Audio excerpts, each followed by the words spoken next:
जय हिंद फ्रेंड्स, मेरा नाम अजीत सिंह और आप मेरा यूट्यूब चैनल देख रहे हैं दद्दा की खरी खरी। और मेरे साथ बैठे हैं साहिल सिंह सूर्यवंशी। जो लोग नए जुड़े हैं मैं उनके लिए बता दूं कि साहिल जी बड़े विकट उद्यमी हैं। He is an entrepreneur, self made आदमी हैं, जीरो से उठे हैं। बिहार से आज से कुछ साल पहले दिल्ली आए थे और दिल्ली में इन्होंने बड़ी अच्छी सक्सेस हासिल की है। हालांकि इनकी सक्सेस की परिभाषा आम ट्रेडिशनल आदमी की सक्सेस से थोड़ी सी अलग है। और इनके साथ मैं पीछे बहुत सारे वीडियोस बना चुका हूँ, 7-8 वीडियोस हैं। और साहिल सिंह सूर्यवंशी के नाम से जो प्लेलिस्ट है उसमें आपको सारे वीडियोस मिल जाएंगे। तो साहिल भाई, एक बार फिर से स्वागत है जी। नमस्ते दद्दा। तो मैं साहब इन दिनों फिर से दिल्ली में हूँ और कल मैं और साहिल भाई हम फिर से घुमक्कड़ी के एक टूर पे निकलने जा रहे हैं। और हमारी घुमक्कड़ी जो है ना हमेशा ही अनप्लान्ड रही है। और जब भी मैं ट्रैवलिंग घुमक्कड़ी के बारे में बात करता हूँ तो मैं कहता हूँ साहब, घुमक्कड़ी से ज़्यादा बढ़िया एजुकेशन, जीवन में अनुभव जी का सबसे बड़ा साधन, सबसे बड़ा माध्यम अगर कोई है तो घुमक्कड़ी है। मतलब यायावर की तरह। अच्छा, बिना मतलब घूमना, बिना किसी प्लानिंग के घूमना, बिना किसी बजट के घूमना, उसको मैं घुमक्कड़ी बोलता हूं। फिर जब हम प्लान्ड वे में ट्रेवल करने लगते हैं ना, वो तो टूरिज्म हो जाता है। हालांकि टूरिज्म के भी अपने रिजल्ट्स हैं, अपने फायदे हैं, पर एक स्टेज ऐसी होती है जीवन में जब आप घुमक्कड़ी करते हैं और कर सकते हैं। तो साहिल भाई की एक बहुत बड़ी क्वालिटी है कि ये बहुत बड़े घुमक्कड़ हैं। तो आज ना हम घुमक्कड़ी पे बात करेंगे कि ये जो यायावरी है, आवारगी, घुमक्कड़ी, ये कैसे आपकी लाइफ को शेप करती है और कैसे आपको जीवन में बहुत कुछ सिखाती है। इस विषय पे आज हम बात करेंगे। तो साहिल भाई, आप तो बहुत बड़े घुमक्कड़ रहे हैं जी। तो नहीं, बड़े घुमक्कड़ तो दादा आप ही हैं। ठीक है। तो इस पे कुछ भी दादा परिचर्या शुरू की जाए तो इसके पहले मैं एक छोटा सा क्लियरिफिकेशन हम लोग डाल दें। कई बार आप पोस्ट लिखते हैं ना घुमक्कड़ी पे, तो लोग बोलते हैं कि अरे आप लोगों को बिगाड़ रहे हैं। टूरिज्म करना भी, एज ए टूरिस्ट भी घूमना, एज ए ट्रेवलर की बजाय, माने वो नोमाड वाली जिंदगी की बजाय आप तो हम ये नहीं बोल रहे हैं कि वो जरूरी नहीं है। मतलब नहीं घूमने से दादा बेहतर है कि आप वैसे घूम लो, टूरिस्ट घूम लो, उसमें आप एरोप्लेन से घूम लो, आप लग्जरी टूर कर लो। हाँ, पर दोनों में तुलना की जाए तो बुद्धि वर्धक के हिसाब से जो घुमक्कड़ी से या जो ट्रेवलर, जो जैसे है ना, देशाटन से बड़ा कोई ज्ञान नहीं होता। ज्ञान का सबसे बड़ा सोर्स है देशाटन। अब शायद संस्कृत में देशाटन का मतलब यही होता है, घूमना ही होता है। तो और एक कहावत है कि पढ़ी तो पढ़ाई आना तो जगह जगह घुमाई।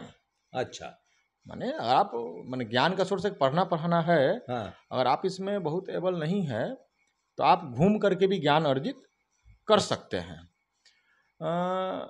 बहुतेरे लोग हैं दादा जो जिनकी एजुकेशन बिल्कुल ना के बराबर है, जीरो है, पर वो अपने घुमक्कड़ी की वजह से 7-7, 8-8 भाषाएं जानते हैं। साउथ की कन्नड़, मलयालम, तेलुगु, ये सब जो भाषाएं हैं, कोंकणी, ये सब भाषाएं मतलब जानने वाले लोगों को मैं जानता हूँ जिनको एजुकेशन बिल्कुल जीरो है। अच्छा, उस वहाँ का जो ज्योग्राफिकल नॉलेज उनको है वो एक अच्छे खासे भूगोल पढ़े हुए लोगों के पास नहीं है। तो ये बिल्कुल सही है। नहीं घूमने से बेहतर है एज ए टूरिस्ट बन के, अगर आपको दिक्कत हो रही है एज ए ट्रेवलर बन के घूमने में, तो टूरिस्ट बन के भी घूमिए। पर मूल जो कॉन्सेप्ट है कि घूमिए, हाँ, ज़्यादा ज्ञान अर्जित करना है तो घूमिए। और अनप्लान्ड घूमने का भी अपना दादा एक अलग मजा है।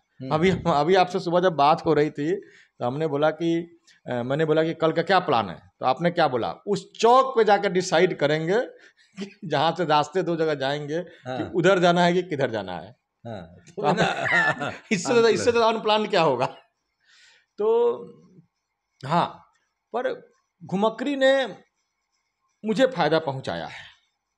दुनिया चाहे जो बोले, पर जितना फायदा मुझे घुमक्कड़ी से हुआ है। जब मैं दिल्ली में आया था तो जब पैसे की कर्की थी तो बिना काम के उस समय 100 रुपये का नहीं, मुझे वो अब पिछले एपिसोड में आपने बताया था कि जगमोहन जी जब आपको पार्क में मिले थे जी तो उन्होंने कहा कि जरा घूमो, दुनिया देखो। जी तो अगले कुछ महीने तक आप दिल्ली में ही यूं ही खामखा डीटीसी की बसों में घूमते रहे और आपने दिल्ली का चप्पा चप्पा छान मारा था। वो अनुभव बताइए जरा। वो भी तो आखिर घुमक्कड़ी ही थी ना एक। हाँ, मतलब वो बड़े वाइड एरिया में नहीं कही जाएगी पर दिल्ली पूरी आपने, क्योंकि आप बिहार से आए थे। और मैं बिहार से आया था, पैसे मेरे पास बिल्कुल नहीं थे। तो उन्होंने मुझे एक बात बोली थी कि उसमें कानून है कि 15 दिन की जेल की सज़ा होगी या 100 रुपये जुर्माना होगा। तो डीटीसी के बस में विदाउट टिकट वाले को उन्होंने बोला कि अब तक किसी को जेल तो नहीं हुई है। अच्छा। तुम्हारे पास नहीं होगी पैसे तो थोड़ी देर में घुमा फिरा के छोड़ देंगे। अच्छा। तो पर उस दरमियान भी वो घुमाएंगे फिराएंगे ही। अच्छा। वो अपने जिप्सी में बिठा के घुमाएंगे। अच्छा। तो मैं घूमता था। हाँ, बाद में जब पैसे मैंने कमाए तो डीटीसी का पास बनता था, डेली पास 20 रुपये का, और ग्रीन सर्विस की जो बसें होती थी उसको मिला के 25 रुपये का या 450 का मंथली पास बनता था। तो उस तरीके से घुमा। मेरी तो घुमक्कड़ी दद्दा बहुत अनप्लान। जब आप दिल्ली घूमे एकदम, जब एकदम बचपन में जब आप दिल्ली आए थे, उस वक्त का आपका दिल्ली भ्रमण का क्या अनुभव था? मुझे तो जितनी अपॉर्चुनिटी मिली वो घूम करके ही मिली, भटकते भटकते ही मिली। जब मैं पैदल घूमता था त्रिनगर की गलियों में, केशवपुरम त्रिनगर के, तो जो फैक्ट्रियों के बाहर एक थोड़ा सा बोर्ड पे जो ब्लैक कलर का बना देते हैं उस पर चौक से लिख देते हैं इतने मजदूर चाहिए, इतने खरादिये चाहिए, इतने टेक्नीशियन चाहिए, लेबर चाहिए। तो वो पैदल घुमक्कड़ी में वो मिला। फिर जब हमने घूमना शुरू किया तो मेरा क्या था कि एक बस से निकल गए, बस खत्म हो गई या बस में बहुत ज़्यादा भीड़ हो गई। अच्छा, तो उतर गए। अरे इतनी भीड़ में कौन चलेगा। हाँ। ठीक है, तो उतर गए। वहाँ जो खाली बस आई उसको पकड़ लिया। अब बस पे उतरे तो बस के पीछे कुछ इश्तिहार लगे हैं ये रोजगार के, और उसमें कई सारे ठगी के भी होते हैं। पर उन सब की वजह से घूमने से भी कुरियर वाला काम जो है वो मुझे वहीं से मिला। जब मैंने कुरियर का काम शुरू किया, वो ब्रिटानिया चौक के बस स्टॉप पे वो लगा हुआ था कि हमें कुरियर बॉय चाहिए। हाँ। तो सच्चाई पूछेंगे मुझे तो कुरियर क्या होता है पता ही नहीं था, कुरियर शब्द क्या होता है। तो बाद में पता चला कि ये तो डाकिया वाला काम है, डाकिया मतलब कुरियर। तो अच्छा, घुमक्कड़ी में क्या है दद्दा, किस्म किस्म के लोग मिलते हैं। आप एक जगह बैठ करके, अच्छा जितने किस्म के लोग मिलेंगे उतने ज़्यादा अनुभव मिलेगा। सबके अपने, जरूरी नहीं है कि सारे सबके नॉलेज आपके काम का हो। हाँ। पर एक ही जगह पे बैठ के एक ही बंदे के पास का बकवास सुनने से, या मैं बकवास को छोड़िए, बड़े ज्ञानी आदमी है, दिन भर उनका ज्ञानी सुनने से बेहतर है 10 अलग अलग लोगों से थोड़ा थोड़ा ज्ञान सुन लिया जाए। हाँ। वो ज़्यादा काम आता है जी।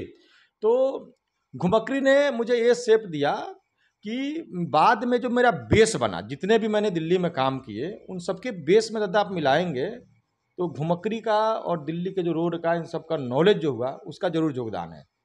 जैसे डिलीवरी की मैंने टीम बनाई, कुरियर का टीम बनाया। जो पुरानी वीडियो में हमने जो जिक्र किया था कि वो जो साहब थे जिनका प्रिंटिंग प्रेस थी, जिन्होंने चैलेंज किया था कि मेरे ड्राइवर से पहले पहुंच कर दिखाओ। अगर मैं नहीं घुमा होता तो कैसे पहुंचता। वो तो बिल्कुल घूमने। अब मैं तो अभी भी दावा करता हूँ जो 20 साल 25 साल 30 साल से जो यहाँ पे ऑटो टैक्सी कुछ भी चला रहा है, किसी एक पॉइंट डिसाइड कर दे, इस पॉइंट से इस पॉइंट जाना है, और इक्वल जैसी सवारी दे दे जो उसके पास से मुझे दे दे, मैं उससे पहले पहुँच कर दिखा दूंगा, जबकि वो एनी टाइम वो रोड पर ही है। तो घुमक्कड़ी से ज़्यादा फायदा होता है। और घुमक्कड़ी का तो मुझे ऐसा चस्का लगा, कि एक बार मैंने काउंट किया था 400 समथिंग डिस्ट्रिक्ट मैंने घूम लिया था। भारतीय रेलवे ने वो रेलवे ट्रैक नहीं बनाया है जहाँ से मैं नहीं गुजरा हूँ। ठीक है, हाईवे के बारे में दावा नहीं करूँगा, गडकरी साहब नए नए ग्रीनफील्ड एक्सप्रेसवे बन रहे हैं, उसको दावा नहीं करूँगा। पर भारतीय रेलवे ने अभी तक ऐसी कोई रेलवे ट्रैक नहीं बनाई है। ठीक है, कई ऐसे रेलवे ट्रैक पे हम घूमे जो सदा के लिए बंद हो गई। अच्छा, कुछ मीटर गेज से ब्रॉड गेज हो गई, कुछ बंद ही हो गई। तो अच्छा, हर घूमने का मुझे फायदा है। मैं ऐसे ऐसे टूरिस्ट डेस्टिनेशन जानता हूँ जो ना गूगल पे है, ना किसी किताबें तो अथाह होती हैं, किताब का नहीं पता, पर नेट वेट पे सर्च करने उनके बारे में नहीं मिलता है। पर मैं आपको पर्सनली बता दूं, जैसे कोंकण रेलवे से आप जाएंगे, मुझे नाम ठीक से नहीं है या ध्यान आ रहा है, हक्सी करके के उक्सी करके एक स्टेशन आता है, बाय डिफ़ॉल्ट कभी क्रॉसिंग के दरमियान, कोंकण रेलवे सिंगल लाइन वाली ट्रैक है, तो उसमें सामने से ट्रेन आती है तो क्रॉसिंग होती है। तो आप लकी हैं अगर उस स्टेशन पे क्रॉसिंग के लिए ट्रेन रुक गई और आपकी पहले पहुंचने वाली ट्रेन है, तो आराम से 10-15 मिनट ट्रेन रुकेगी। उस दरमियान आप देखेंगे मतलब सीनरी का वो नज़ारा दिखेगा, बिल्कुल ट्रैक से झरना बह रहा है, अलग से पुल नहीं बनाया गया है, तो एक गजब का नज़ारा है। अब उसका कहीं जिक्र ही नहीं है, गूगल पे ढूंढने पे उसका कहीं जिक्र नहीं है। लेकिन मैं दावे से बात बोलता हूँ कि कोंकण रेलवे से कुछ ना हो तो आप पैसेंजर ट्रेन से जाइए, पैसेंजर ट्रेन तो एटलीस्ट रुकेगी वहाँ पे, और उस सीन को अपनी आंखों में कैद कीजिए। एक विषय से हट के एक अलग बात मैं बताना चाहूँगा, बहुत ज़्यादा घुमक्कड़ी के दरमियान फ़ोटो खींचने पर मत ध्यान दीजिए। फ़ोटो खींचना थोड़ा वो सारा मज़ा खराब कर देता है, आप मेमोरी नहीं बना पाते हैं फ़ोटो खींच के। आप तो स्क्रीन को देखते हैं ना, उसके लिए एज ए प्रोफेशनल फोटोग्राफर बन के आप घूमिए, अलग चीज़ है। पर घुमक्कड़ी के दरमियान ना कैमरा फोटोग्राफी कम हो ना तो घुमक्कड़ी ज़्यादा आनंद देती है। मतलब मैं जितना घूमता हूँ सबूत के लिए एक फ़ोटो भले खींच लिया, अदरवाइज मैं फ़ोटो नहीं क्लिक करता हूँ। ये अपनी अपनी चॉइस हो सकती है, लेकिन ऐसे ऐसे अनछुए जगह हैं। कभी घुमक्कड़ी है क्या है, मतलब आप भरे स्टेशन पे बहुत भीड़ भाड़ वाली जगह पे है, आप बैठे हुए हैं, लोगों की बातें सुन रहे हैं, वो घुमक्कड़ी किस्म किस्म के लोगों की बातें, अलग अलग कल्चर की बातें। घुमक्कड़ी का सबसे मेन आनंद जो मुझे मिला, जो अच्छा लोग बोलते हैं ना टूरिस्ट का बहुत पैसे खर्च करते हैं ना, फ्री में जो मैंने घूम करके जो घुमक्कड़ी का आनंद लिया, सपोज मैं बताता हूँ, आप जाएंगे, आप महाराष्ट्र चले गए, आप बड़े पैसे वाले हैं, आपने शानदार लिया, क्या ऑर्डर करेंगे? अगर आप नॉर्थ से गए हैं तो बटर मसाला, कढ़ाई पनीर, यही करेंगे ना। आप खूब करेंगे तो महाराष्ट्रियन फूड करेंगे। तो वो भी कुछ कुछ रेस्टोरेंट वाले इस बात का लिहाज रखते हैं कि आपके जीभ का जो टेस्ट है ना वैसा ही बना दे, चाहे वो चीज़ कुछ भी हो। ठीक है, आप मतलब दिल्ली में बैठ के मोमोज खाइए तो आसाम वाला मोमोज आपको थोड़ा ना मिलेगा, वो तो दिल्ली वाला ही मसाला मोमोज आपको मिल जाएगा। हाँ।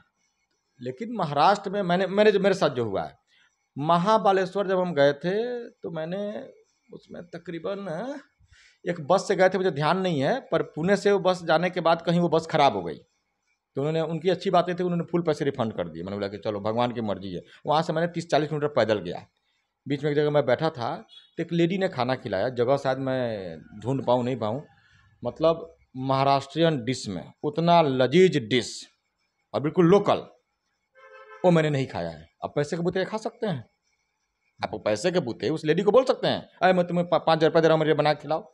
नहीं, ये घुमक्कड़ी के दरमियान पॉसिबल है। मैंने अनगिनत घरों में खाना खाया घुमक्कड़ी के दरमियान, और लजीज लजीज खाने खाए हैं। महाराष्ट्र से ध्यान आया, कहीं की कोई तारीफ लायक बात हो, महाराष्ट्र से ज़्यादा साफ़ सुथरा किचन, मुझे लगता है महाराष्ट्रियन से ज़्यादा साफ़ सुथरा किचन, जितने मैनर से वो किचन को रखते हैं उतना शायद कोई अदर स्टेट वाले कम रखते हैं। कोई और रखते होंगे तो ठीक है, मेरा अपना नज़रिया है। तो घुमक्कड़ी से दादा सबसे मेन जो बेसिक चीज़ है, जो ज्ञान आपको घुमक्कड़ी से मिलेगा, उस टाइप का ज्ञान, मतलब उसको शब्द कैसे दिया जाए कि आप कहीं जा रहे हैं, पैदल जा रहे हैं, आपने ओरिजिनल टेस्ट वहाँ का खाना खा लिया। भले आपने इसलिए खाया कि वहाँ 2 वजह हैं, या तो आपके पास पैसे नहीं है, और सेकेंड आपके पास पैसे हैं, आसपास में खाने का कोई और साधन नहीं है। तो आप किसी के घर जाके बोलते हैं कि ऐसे ऐसे कंडीशन है, भूख लगी है, आप कुछ कर सकते हैं, तो आपको हिकारत की निगाह से थोड़ा ना देखेगा, और ऐसा थोड़ा कि आपसे बोलेगा पैसा दो तब खिलाएंगे।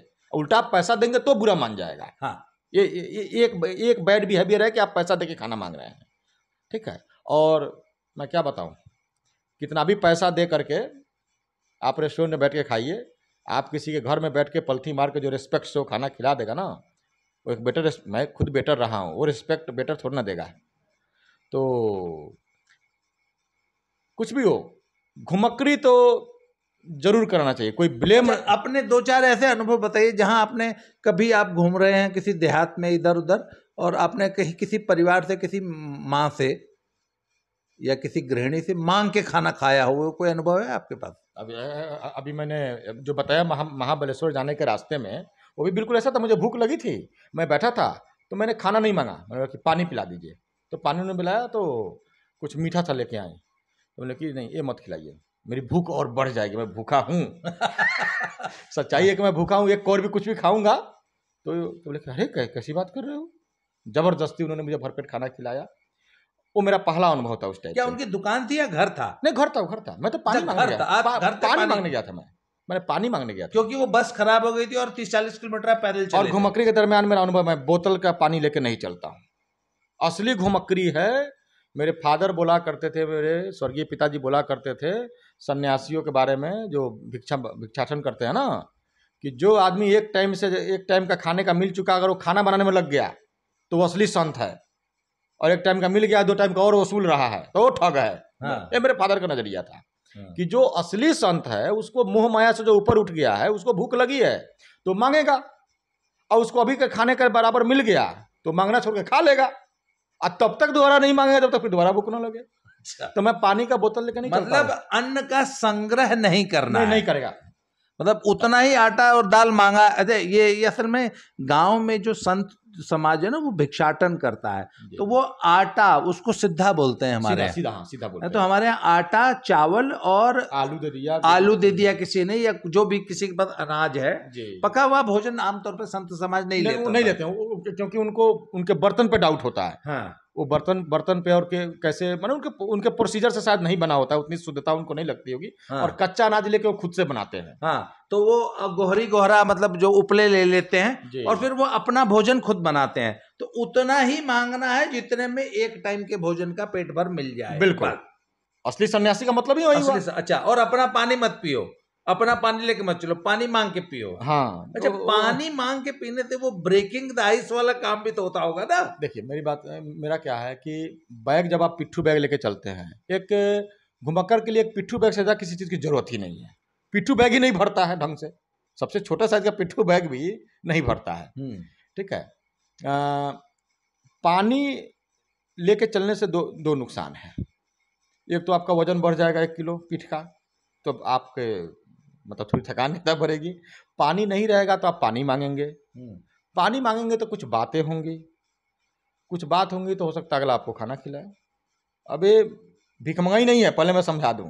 हाँ। मुझे आप वो रास्ता बताइए कि नहीं मुझे बिल्कुल लोकल फूड खाना है और बिल्कुल घर का स्वाद खाना है। आप बताइए पैसा से कैसे पॉसिबल है? कौन बताएगा मुझे? कौन ऐसा ज्ञानचंद बैठा हुआ है?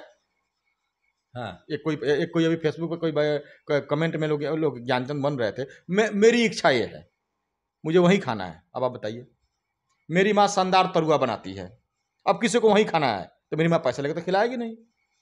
हाँ। और आप जिस तरीके से खिलाएगी आप उसको भीख बोलेंगे, तो आपकी सोच की प्रॉब्लम है ना। हाँ। तो वो नहीं, और फिर ये इस प्रकार से जो भिक्षाटन, इसको जो संत समाज और हमारा जो पुराना यायावर समाज था या जो ट्रैवलर्स थे, वो इसी प्रकार से सर्वाइव करते थे, और ये समाज का एक स्थापित परंपरा थी। And it was socially recognised, it was socially acceptable. यही समाज का तरीका था। आज भी मेरी माँ, या मेरी माँ नहीं, घर के हर गरीब अमीर से मतलब नहीं है, मेरे गांव का हर घर में और हर गांव में रूल है, वो किसी नारियल तेल का डब्बा का कुछ किसी ने बना लिया, छोटा बड़ा, 1 पाव 1 आधा किलो का, कोई भी आएगा मांगने, बस उससे चावल आटा कुछ भी नाप के दे दो। अच्छा, मतलब जो घर होते हैं गांव में वो लगभग पाव भर होता है, पाव भर होता है। तो लगभग उनके मतलब खाने पीने में उनका भी छांट के रखा हुआ है कि रोज 2-4 लोग मांगने आएंगे। तो आप आज के डेट में वो मांगने का कल्चर खत्म हो रहा है, तो ये गलत है।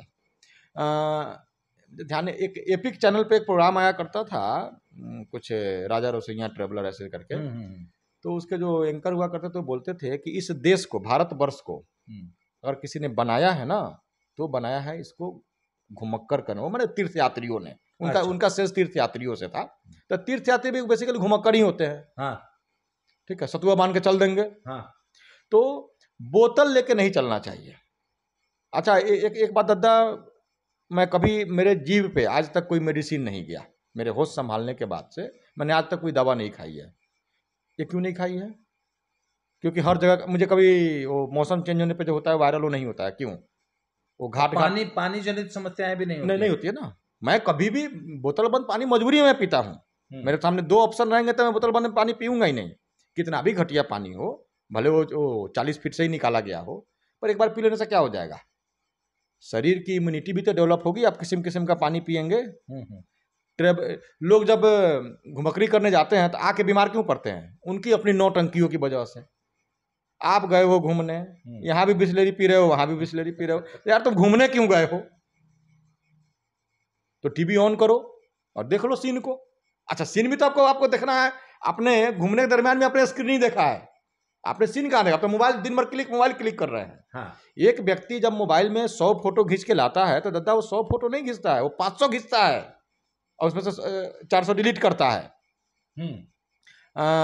कर्नाटक में एक जगह है सिरसी, मतलब गूगल पे मिल जाएगा, पर बहुत पॉपुलर डेस्टिनेशन नहीं है, जहाँ एक नदी में सहस्त्रलिंगम शायद बोलते हैं उसको, छोटे छोटे बहुत सारे शिवलिंग हैं। उस जगह की सीनरी को जाके देखिए। और आपके पास अगर आप पब्लिक ट्रांसपोर्ट वाले ये हैं, ट्रेवलर हैं, माने कम खर्चे वाले, तो वहाँ मैं जब गया था तो उस समय वहाँ ऑप्शन ही नहीं था। माने वहाँ पब्लिक ट्रांसपोर्ट जाने का आप कार हायर कर, नहीं तो आप पैदल जाइए। आप फिर पैदल जाइए, उन दोनों साइड के जंगल की सीनरी देखिए। आप पैदल जाएंगे तो आपको देखना मजबूरी है। अगर आप फोटो खींचने के शौकीन है तो दो चार 10 कदम खींच के आप बोलेंगे अरे यार इससे बढ़िया ये आ गया, इससे बढ़िया आ गया, बंद करो खींचना, इसको एंजॉय करो। आप उस सहस्त्रलिंगम के पास घंटों बैठ जाएंगे, आपका मन नहीं भरेगा। वेस्टर्न घाट की बात कर रहा हूं मैं, वेस्टर्न घाट में रीजन में पड़ता है वो। तो एक मिनट, तो आपका अनुभव ये रहा कि पानी मांग के पियो, खाना मांग के खाओ? अरे घुमक्कड़ी का मैं क्या बताऊं। सहस्त्रलिंगम से जोगा फॉल्स में पैदल गया हूं, किलोमीटर पता नहीं कितना, मुझे शायद दिन भर लगा था जाने में। फुल डे पैदल चल के मैं सहस्त्रलिंगम जगह से मैं शिवमोगा डिस्ट्रिक्ट के जोगा फॉल, जो बड़ा पॉपुलर मतलब वाटरफॉल है, वहां तक पैदल गया हूं। पैदल जाने के रास्ते में 2-3 बर्ड सेंचुरी पड़ते हैं, उनके पक्षियों की चहचहाट सुनिए। कैसे आप कार से फराटे से निकल जाएंगे, वो अनुभव कैसे लेंगे? चलिए मुझे वो लेना है, अब मैं पैसे दे रहा हूं, कैसे देंगे आप? बात इस पॉइंट पे जो मिसगाइड करने की है वो है, ये चीज पैसे से मिल ही नहीं सकती। इसका सबसे, इसमें अभी भविष्य में हो जाए मुझे नहीं पता, पर सच्चाई ये है अभी विलेज टूरिज्म भी डेवलप हो रहा है, पर उसमें भी कुछ होटल नुमा कहानियां घुस गई हैं। हाँ ठीक है, नहीं, वो विलेज टूरिज्म के नाम पे रिजॉर्ट डेवलप किए जा रहे हैं, होटल ही बस। असल में देखिए ना, असल गांव वालों के साथ उनके घर में रुकना इज विलेज टूरिज्म, न कि आपने गांव नुमा 10 झोपड़ियां बना दी जिनका 5,000 रुपए किराया ले रहे हैं, वो विलेज टूरिज्म नहीं, बिल्कुल नहीं है। वो तो विलेज टूरिज्म के नाम पे बेवकूफ बनाना हुआ। तो बनना, लोग बेवकूफ बनाने से ज्यादा बेवकूफ बन रहे हैं विलेज टूरिज्म के नाम पे। ये तो बात आपने सही। देखिए मेरा अनुभव जो विलेज टूरिज्म का है, हम जब बचपन में पहलवानी करते थे तो हिमाचल के और पंजाब के, हरियाणा के, तो मैं पहलवानों के साथ में निकल जाता था, और पहलवानों का एक ग्रुप होता है जो 8-8, 10-10 दंगल एक साथ लड़ते हैं। कहते हैं आज यहाँ लड़े, कल वहां लड़े, परसों वहां लड़े। तो मान लीजिए इस गांव में लड़े, अब उनको ये मालूम होता है उनके नेटवर्क को कि अगला दंगल यहाँ से 8 किलोमीटर दूर है, वो नेटवर्क को मालूम होता है। तो अब वहां पे कोई लोकल ट्रांसपोर्ट, कोई ट्रक, कोई टेम्पू, कोई ट्रैक्टर ट्रॉली, उस पर हाथ दे दिया, बैठ गए, थोड़ी दूर पैदल चले गए, कहीं से कोई किसी से लिफ्ट मांग ली। तो अब मान लीजिए जिस गांव में दंगल है, तो गांव में जहां दंगल होते हैं वहां की एक परंपरा है, और भारत की बड़ी स्थापित परंपरा है कि जिस गांव में दंगल है उस दंगल में आप उस गांव में आम तौर पे पहलवान लोग 11-12 बजे तक पहुंच जाते हैं जी। तो जहां पहुंचे तो गांव वालों को मालूम होता है कि आज गांव में 150 पहलवान आएगा बाहर से जी, एक्स्ट्रा 50 जी। हाँ, तो मैं ये बात बता रहा हूँ 1980s की और अर्ली 90s की जी, आज की नहीं है। आज तो जमाना बदल गया है जी। तो उस जमाने में क्या होता था कि मान लीजिए हम उस गांव में चले गए, तो किसी भी अच्छे संपन्न परिवार के सामने पेड़ के नीचे 4 खटिया है, जिस खटिया पे 4 पहलवान बैठ गए तो होस्ट समझ जाता था कि गेस्ट आ गए, और 1 घंटे के अंदर भोजन तैयार हो जाता था, कहना नहीं पड़ता था। और पंजाब संपन्न इलाका है, हरियाणा हिमाचल संपन्न इलाके हैं। तो अच्छा, लोग पहलवान करते क्या थे कि 4-6 पहलवान इस घर पे, 4-6 पहलवान उस घर पे, 4-6 पहलवान उस घर पे, इस तरीके से जो है वो पूरे गांव में 8-10 फैमिलीज जो है हमको होस्ट करती थी। उन्हीं के यहाँ हम रात को भोजन करते थे, शाम को कुश्ती लड़ते थे, अगले दिन वहीं रात को उन्हीं के घर पे सोए, उसी गांव में सोए, अगले दिन सुबह 6-7 बजे वहां से निकल लिए। हम ब्रेकफास्ट एक्सपेक्ट नहीं करते थे कि होस्ट हमें सुबह का ब्रेकफास्ट भी कराएगा। भाई कल उसने लंच करा दिया हमको, रात को डिनर करा दिया। अगले दिन हम सुबह सुबह वो नहा धो के वहां से सुबह सुबह निकल लेते थे और अगले गांव में 8-9-10 बजे तक पहुंच जाते थे। अच्छा, सभी पहलवानों के पास घी का अपना डब्बा रहता था, 4-5 किलो घी लेके चलता है पहलवान। तो कहीं अगर मान लीजिए आपका होस्ट गरीब भी है तो वो दाल रोटी तो दे देगा, उसमें अपना 2 चम्मच घी डाल लिया, फर्स्ट क्लास घी डालते ही फर्स्ट क्लास खाना हो गया। तो सब मेरी यायावरी, मेरी घुमक्कड़ी का जो बेस बना वो मेरी पहलवानी ने बनाया। जब मैंने हरियाणा, पंजाब, राजस्थान, हिमाचल, के इंटीरियर गांव में घूम घूम के जब कुश्तियां लड़ी, दंगल लड़े ना, तो वहां से मेरी ये यायावरी का बेस बना। लिफ्ट मांग के ट्रेवल करना जी। भाई 4 पहलवान जा रहे हैं, ऐसे ही गमछा हिलाया तो 99% गाड़ियां रुक के लिफ्ट दे दे। उन दिनों कारों का चलन तो था नहीं, कारें तो होती थी समाज में। 80 के दशक में कहाँ कारें होती थी जी।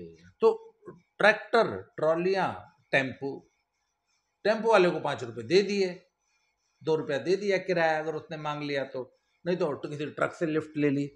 और सब ये सिलसिला साल में 6 महीने चलता था। और जो प्रोफेशनल रेसलर थे तो सालों भर घूमते थे जी। और सब अनुभव, ज्ञान है ना, जिंदगी वहीं से सीखी। अच्छा, अब आप मुझे बता रहे थे कि वो सर्कुलर जर्नी टिकट का भी आपने बहुत लाभ उठाया है और उसके जरिए भी आप बहुत हिंदुस्तान घूमे हैं। वो जो वर्तुल यात्रा टिकट, उसके बाद वो अनुभव बताइए जरा। काउंटर नंबर 114 या 142 नई दिल्ली का। नई दिल्ली का तो ठीक से मुझे ध्यान नहीं है जी।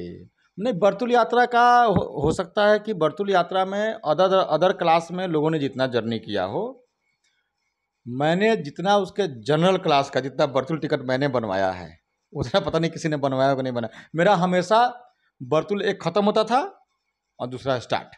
अच्छा, 8 स्टॉप उसमें मिलते हैं। हाँ। और उस समय मैनुअल बनता था बहुत, मतलब रेलवे में सब कुछ कंप्यूटराइज होने के सबसे लास्ट में कंप्यूटराइज जो हुआ वो वर्तुल टिकट हुआ। अच्छा, हाँ। तो अच्छा, उसकी एक मैम थी, वो ऐसे भांग के मतलब लटपटे भाषा में लिखती थी कि उन्होंने अगर बी और कुछ लिख दिया तो वो कोई टीटी समझ नहीं सकता कि ये BS वाला भुसावल है, ठीक है, कि ये BBS वाला भुवनेश्वर है, कि BSB वाला बनारस है। मतलब तो वो टिकट देश भर चलता था। बस अब वैसे तो उसमें 8 स्टॉप तो जेन्युइन तो है ना। और जब वो जनरल टिकट का है तब तो भैया रिजर्वेशन का झंझट ही नहीं है, जो ट्रेन उस दिशा में जा रही है सब में चल रहा है वो, ठीक है। अरे दादा, मैंने तो जनरल डब्बे में बैठ गए, लोग खाना खा रहे हैं, मैं अब 5 बंदे खा रहे हैं, एक बंदा टुक टुक देखेगा क्या, वो उसको खिला ही देंगे। अब पता चला कि उनसे ज़्यादा भरपेट उसने खाया क्योंकि सबने उसको खिलाया।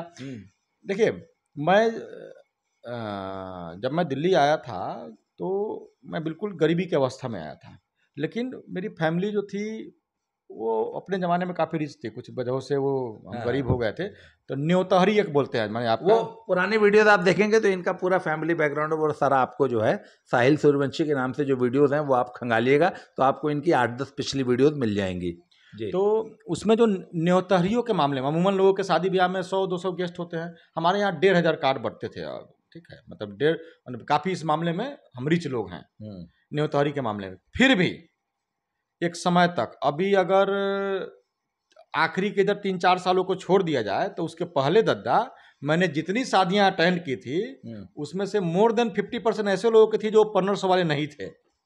वो जैसे साउथ के किसी गांव में गए और उनके यहाँ शादी हो रही है, उन्होंने खाना खिलाया और उन्होंने रिक्वेस्ट किया कि भैया आप शादी में रुको। और मैं खास एक बात बताऊँ आपको, टॉप के जो 2-4-10 गेस्ट होते हैं ना, उस तरीके से मेरा ख्याल रखा गया।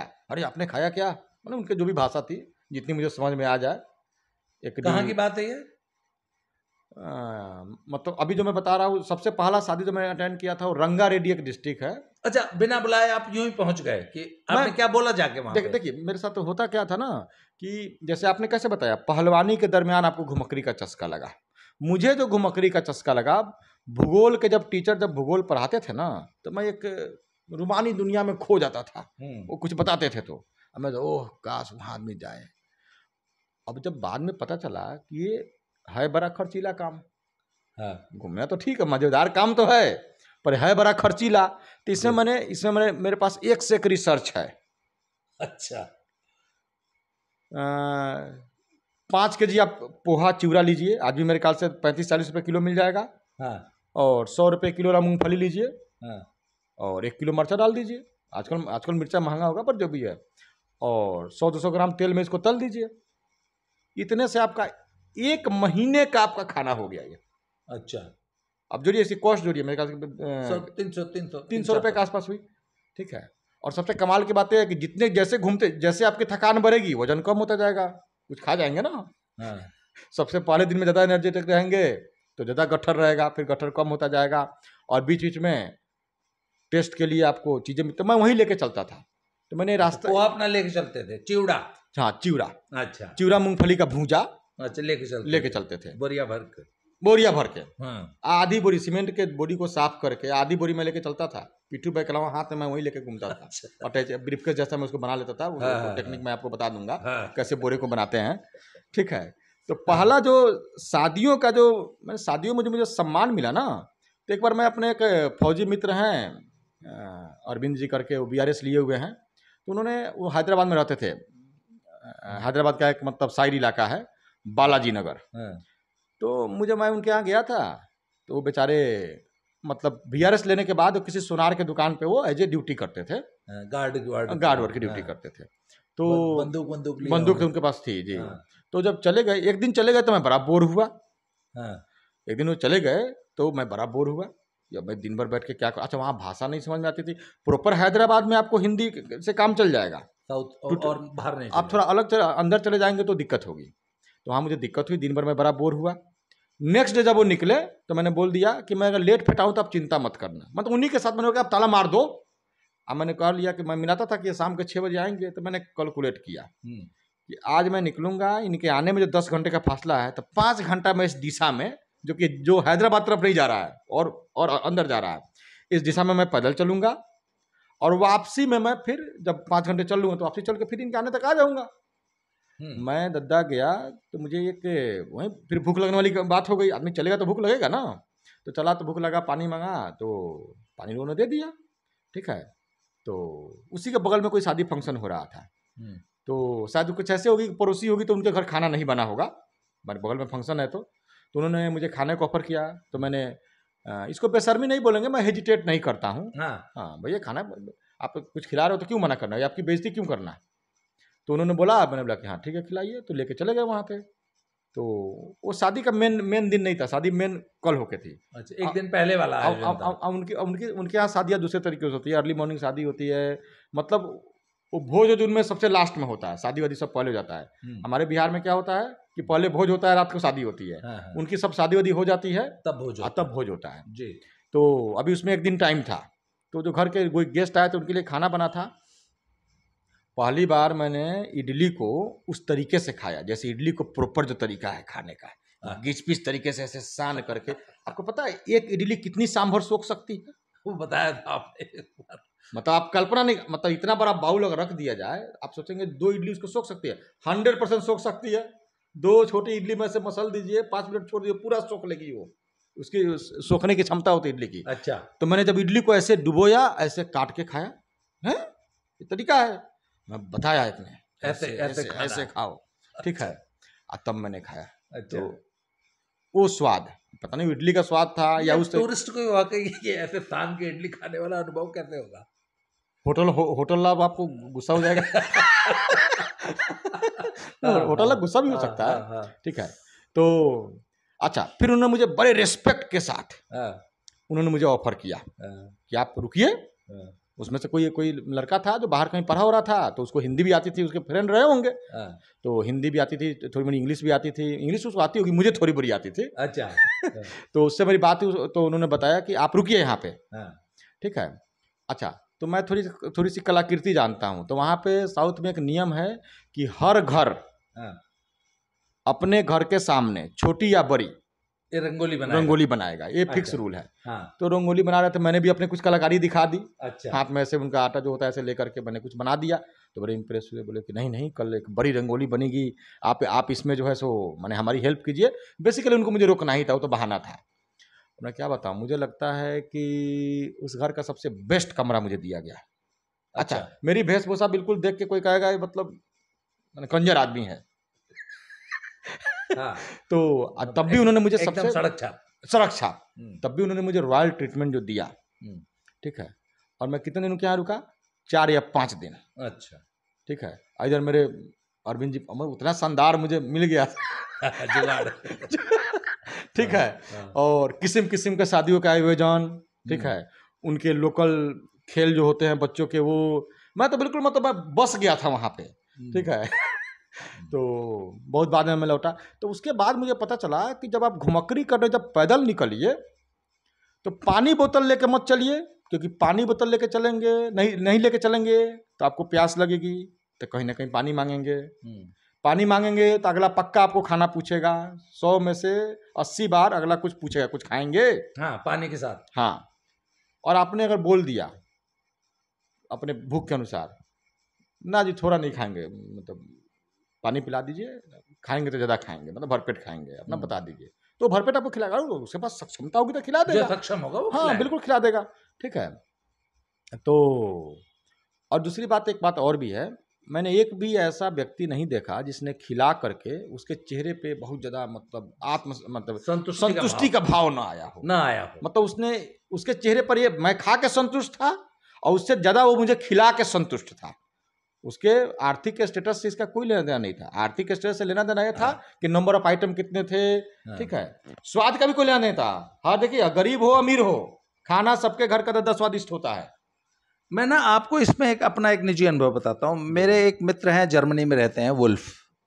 तो वो हर साल हमारे पास सर्दियां यहाँ बिताते हैं, तो हमारे स्कूल में आते हैं, तो हमारे साथ 10-15 दिन रहते हैं। हर साल सर्दियों में 3-4-5 महीने वो इंडिया रहते हैं। तो वो एक बार आए थे, तो उनके एक लोकल टीचर से जो लड़का था उससे दोस्ती हो गई थी। तो जब अगली बार आए तो पता लगा कि नहीं, वो टीचर तो अब जॉब छोड़ चुका है। तो बोला चलो उसका मैं लोकल घर जानता हूँ, तो मैं उससे मिल के आता हूँ। तो शाम को करीब 6-7 बजे वो उससे मिलने के लिए अपने और 2 मेरे स्कूल के 2 टीचर्स के साथ उसके घर चले गए। तो जब वो वहां पहुंचे तो वहां तो साहब पार्टी हो रही थी। अब पंजाब का माहौल, अब पंजाब की पार्टी आपको मालूम है कैसे होती है, दारू मुर्गे। तो इन्होंने जब नॉक किया तो सामने मनदीप था लड़के का नाम। जब मनदीप ने दरवाजा खोला तो ये बड़े खुश हुए, मिले। तो जब ये अंदर गए तो उनको समझ में आया कि अरे यार यहाँ तो पार्टी चल रही है। तो पूछा क्या है, तो बोला मनदीप की शादी है 2 दिन बाद। अच्छा। या अगले दिन मनदीप की शादी थी, तो शायद जर्मनी में इसको बैचलर्स पार्टी बोलते हैं इस पार्टी को। तो वुल्फ ने मुझे बताया कि आई फेल्ट वेरी एम्बैरेस्ड कि अरे यार मैं किसी के यहाँ बिना बुलाए चला गया, क्योंकि इनको मालूम ही नहीं था कि मैं जिसके घर में जा रहा हूँ वहां तो आज सेलिब्रेशन पार्टी हो रही है। तो सब वहां पे अरे बल्ले बल्ले जी, वेलकम जी, आओ जी। तो ये 2 टीचर्स और वुल्फ वहां पहुंच गए था, और इनके साथ जबरदस्त खातिरदारी हुई तब इनकी वहां पे। इधर हम परेशान कि यार 6-6:30 बजे का बंदा गया हमारा गेस्ट, अब तक लौटा नहीं, कहाँ फोन फान था नहीं था शायद, या जो भी था। खैर साहब रात को 10 बजे आए और थोड़ी सी वुल्फ ने लगा भी रखी। तो वुल्फ ने आगे बताया कि oh my god, I went to Mandeep's place and there was a bachelor and they invited us. मतलब तो मैंने कहा हिंदुस्तान में तो ये आम बात है, आप बिना बुलाए या बुलाए किसी के घर पे ऐसे चले जाओ तो हर आदमी वेलकम करता है। बिल्कुल है आप। तो वुल्फ ने जो सबसे बड़ी जो उसका आश्चर्य था, and they have invited me tomorrow for wedding. तो मेरे लिए तो ये बड़ी सामान्य बात है जी, कि हम तो वैसे ही 1000-1500 आदमी तो वैसे ही न्योत देते हैं शादी में। तो मैंने उस बात को बहुत लाइटली लिया, पर वुल्फ वॉज वेरी पर्टिकुलर, और वो बहुत ज्यादा एक्साइटेड था, और वो बहुत ज्यादा ऑनर्ड फील कर रहा था कि मुझे शादी में बुलाया है। और वो साथ में 2 टीचर्स, नेक्स्ट डे संडे था तो वो बाई चांस चलो वो शादी में गए, तो वहां पे था वो, he was the star of the wedding. Wolf अंग्रेज आदमी, वैसे भी पंजाबी जो है ना गोरी चमड़ी को लेकर कुछ ज्यादा ही ऑब्सेस्ड रहते हैं। तो सब वहां पे उसको 3-4 वेडिंग्स के और न्योते मिल गए। कि परसों साडी कुड़ी दा भी ब्याह आया, तो मतलब वो, तो मैंने उसको वैसे ही पूछ लिया कि no they have invited me, मैंने कहा हमारे यहाँ से न्योते मिलते रहते हैं, हम तो, मैं तो घर एक में भी जाता नहीं हूँ। और तो मैंने कहा वुल्फ टेल मी कि you are so excited about these invitations. मैंने कहा but in India this is very very very common, हम तो ऐसे ही मुंह चलते किसी को भी इनवाइट कर लेते हैं, हम तो इनविटेशन देने के बारे में सोचते ही नहीं। अरे इन्विटेशन क्या है, इन्विटेशन के लिए जैसे किसी का कोई परिचित है, जिसका दुकानदार है, मैंने अगर किसी का परिचित कोई शॉपकीपर है तो उसको पता है घर जाएंगे तो नहीं मिलेगा, तो उसका इन्विटेशन कार्ड देने आदमी दुकान पे चला गया कि भाई साहब इन्विटेशन कार्ड है, और वहाँ कोई ग्राहक सामान खरीद रहा था, उसको भी दे दिया और उससे बातचीत होने लगी, बोले हाँ जी आएंगे आएंगे आएंगे, अच्छा क्या है, बेटी की शादी है, बेटे की शादी है, ना जी बेटी की शादी है, अरे आप कहाँ रहते हैं, अरे सर आप भी आइए और लिखो जी इनके नाम का भी एक कार्ड लिखो। तो ये तो मैंने पूछा, मैंने कहा क्या जर्मनी में ऐसा नहीं है, जर्मनी में इस तरीके से क्या लोगों को इनवाइट नहीं किया जाता? तो वुल्फ का जवाब पता क्या था, उसने एक बार नो नहीं बोला था, कहता oh no no no no no no no no no. तो मैंने कहा अच्छा इस तरह लोग शादियों में खुल के लोगों को इनवाइट नहीं करते, या कोई बिना बुलाए अगर पहुंच जाए तो क्या एटीट्यूड होता है? कहता no no it's very expensive there, पर प्लेट ये वो। मैंने कहा पर प्लेट तो खैर आजकल हमारे यहाँ भी महंगे रिजॉर्ट्स में पर प्लेट बड़ा महंगा हो गया है, पर इसके बावजूद लोग माइंड नहीं करते। और हिंदुस्तान में जहाँ भोज परंपरा रही है, बिल्कुल वहां तो स्ट्रेंजर्स को, कोई भी आते जाते लोगों को, किसी भी अनइनवाइटेड गेस्ट को एकदम खुले दिल से खिलाना और संतुष्टि महसूस करना। जो आपने कहा ना कि खिलाने के बाद जो आत्मसंतुष्टि का भाव होस्ट के चेहरे पे था, वो बड़ा अतुलनीय होता है। तो ये तो था भारत की आतिथ्य परंपरा जो रही है, बड़ी गौरवशाली परंपरा रही है। नहीं, और मैंने तो एक शादी का एग्जाम्पल दिया, फर्स्ट शादी जो मैंने अटेंड किया था। हमारे पास 4 मिनट और हैं इस वीडियो में जी। तो घुमक्करी पे तो 100 वीडियो बनाने पड़ेंगे ठीक है। हाँ। तो ये वीडियो बहुत विषयांतर होके बना। नहीं अगर हमारे वीडियो ऐसे ही बनते हैं, हम लोग स्क्रिप्टेड वीडियो थोड़ी ना बनाते हैं जी। तो मतलब अगर असली भारत देखना है ना, तो आप कितने भी अमीर हैं, कितने भी धनवान हैं, आप उस धन और पैसे के बूते आप असली भारत देख ही नहीं सकते। हाँ। असली भारत देखने के लिए धनवान होने के बावजूद आपको धन को साइड करके ही आपको देखना पड़ेगा, और आम भारतीय के घर में घुसना होगा, बिल्कुल उस समाज में घुसना होगा। आप एक बात बताइए, कितना भी शानदार, मैंने शायद आपको कभी बताया होगा, एक बार मैं डिब्रूगढ़ दीमापुर में एक रेलवे ट्रैक का काम चल रहा था, बड़ी लाइन से छोटी लाइन से बड़ी लाइन होने का। तो मैंने जो शानदार एक खाना खाया था, एक डिब्रूगढ़ के, मैं बस से गया था डिब्रूगढ़ के एक होटल में, मतलब रोड छाप होटल में। तो उन्होंने आलू और पत्ते गोभी की सब्जी बनाई थी, मतलब क्या बताएं उसमें, और रोटी बेलते जा रहे हैं, एक रोटी निकली थाली में दे दिया, गरम रोटी निकल रही थी। तो उस टाइप से पलथी मार के मैंने भारत के हर स्टेट में, मुझे लगता है कि कोई ऐसा स्टेट नहीं है जिसमें कम से कम मैंने 25-50 घरों में इस टाइप से बिल्कुल चूल्हे के पास बैठ के ना खाया है, मतलब जहाँ पे चूल्हे के पास बिठा के खिलाने की कल्चर है वहाँ पे। जी मतलब ये तो दिल्ली तरफ ना मसाला डोसा बनता है, मसाला डोसा तो साउथ में आप ढूंढने तो नहीं मिलेगा। हाँ वो तो ठीक है इंडियनाइज्ड डोसा है साउथ। हाँ, असली डोसा तो होता है जिसमें आलू नहीं होती है, और उतने बड़े साइज का नहीं होता है, वो प्रॉपर रोटी, वो तो रोटी के साइज का होता है, थोड़ा सा मोटा भी होता है, हल्का मोटा होता है। ठीक है। तो एक और चीज मैं बताना चाहता हूँ, कृष्णा डिस्ट्रिक्ट है यहाँ पे, आपको ये भी आंध्र प्रदेश में पड़ेगा, नरसापुर जाने वाले रास्ते में पड़ता है। ठीक है। वहाँ की कभी मछली जाके खाइए, कितने भी आप पैसे वाले इंसान हैं, वो टेस्ट वाली मछली आपको शायद कहीं ना मिले। अच्छा, वो है समुद्र किनारे, पर मैं खारे पानी की मछली की बात नहीं कर रहा हूँ, मीठे पानी की मछली कि समुद्र किनारे भी मीठे पानी के मछलियों के जो तालाब हैं, उन तालाब से निकले हुए। ठीक है। अब वो पता नहीं एक्सपोर्ट होके कहाँ जाता है, कहाँ बिकता है, मैंने ढूंढने की कोशिश की, पैसे के बूते, मतलब वो कहीं कुछ नहीं है, वो बल्क में कहीं चला जाता होगा, जाता है इंडिया में, चाहे बाहर ही कहीं होगा, पर वो आपको खुद को खाना है, तो जिसका वो पोखरा है उसके घर में जाके बैठेंगे तभी मिलेगा, तो ही आपको मिलेगा, नहीं तो ढूंढिए फिर आप सोर्स कहाँ गया, तो उतना ताजा थोड़े ना रहा। ठीक है। तो पैसे के बूते सब पॉसिबल नहीं है। और सबसे मेन चीज, पैसा इसमें आया क्यों? बात जब है कि देशाटन से बड़ा कोई ज्ञान नहीं है, तो ये क्रिटिसाइज करना ये भिखमंगाई नहीं है। मैं इसको क्लियरली बोलना चाहता हूं कि ये भिखमंगाई नहीं है। आपके पास पैसा है ना, तो 1000 करोड़ जाइए, आप खर्चा कर दीजिए। आपको लगता है कि जिस गांव में आपने बिताया है उस गांव में 50 ऐसी जरूरतें होंगी, आप दे ना 10,000, 20,000, 50,000। कौन रोक रखा है आपको? हमने किया, हम उसका जिक्र नहीं करेंगे, सब बताने की बातें नहीं होती हैं। पर लेकिन आप पैसे दे करके वो खाना नहीं खा सकते, वो आतिथ्य ग्रहण नहीं कर सकते, वो आतिथ्य ग्रहण नहीं कर सकते। पैसे दे के आप ग्राहक बन जाएंगे, हाँ, अतिथि बनना बड़ा मुश्किल है, अतिथि नहीं बन पाएंगे। और ये भारत जो बना है, और अगर ये अच्छा, मुझे आपके अभी 45 मिनट का वीडियो हो गया, अगले वीडियो में मैं आपसे एक सवाल मैं जानना चाहूंगा, कभी किसी ढाबे के भी आप अतिथि बने कि बिना पैसा दिए उसको बोल के भैया पैसा नहीं है खाना खिला दो? ये अगले वीडियो में आप बताएंगे। आज मोर देन 100, अच्छा 100 बार फ्री ऑफ कॉस्ट ढाबों में, और लोगों ने खिलाया 3 स्टार होटल में। अच्छा वाह, बताऊंगा आपको पुणे ये अनुभव हम अगले वीडियो में शेयर करते हैं। आज 45 मिनट की वीडियो हो गई है। जब भी देखिए मेरे वीडियो तो आमतौर पे 20-22 मिनट के बनते हैं, पर जब आप आ जाते हैं तो 45 मिनट से कम का वीडियो नहीं बनता है। इसके बावजूद दर्शक कहते हैं कि बड़ी छोटी वीडियो थी और बनाओ यार। तो अगली वीडियो में आप इस चर्चा को कंटिन्यू करेंगे। इस वीडियो के लिए आज के लिए इतना ही, बहुत बहुत धन्यवाद। अगली वीडियो में फिर से मिलते हैं। Thank you very much. मैं अगले 7-8 दिन हम साहिल भाई के साथ ही हूँ, तो अभी कम से कम बनाएंगे 15-20 वीडियो इसी टॉपिक पे बनेंगे। आज और रात्रि को हम लोग निकलेंगे ऑन प्लान टूर पे, पता ही नहीं है कहाँ जाना है, अभी तक तो नहीं पता है। चलिए, तो बहुत जल्दी मिलते हैं। Thank you very much.